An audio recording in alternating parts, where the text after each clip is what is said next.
शेतकऱ्यांच्या सरसकट कर्जमाफीच्या मागणीसाठी आमदार रोहित पवार यांनी पंढरपूर येथे सुरू केलेल्या अन्नत्याग आंदोलनाला आज मराठा आंदोलनाचे नेते मनोज जरांगे पाटील भेट देणार आहेत. आंदोलनाच्या दुसऱ्या दिवशी जरांगे पाटील आंदोलनस्थळी उपस्थित राहून रोहित पवार यांच्याशी चर्चा करणार असल्याची माहिती समोर आली आहे.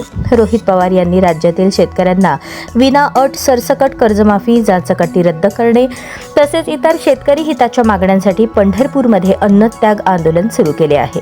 या आंदोलनाला विविध शेतकरी संघटना, राजकीय नेते आणि सामाजिक संघटनांकडून पाठिंबा मिळत आहे.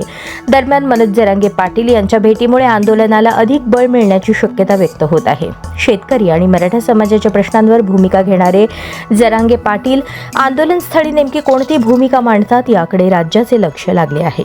रोहित पवार यांनी सरकारने कर्जमाफीतील जाचकटी तातडीने रद्द कराव्यात, अन्यथा आंदोलन अधिक तीव्र करण्यात येईल असा इशाराही दिला आहे.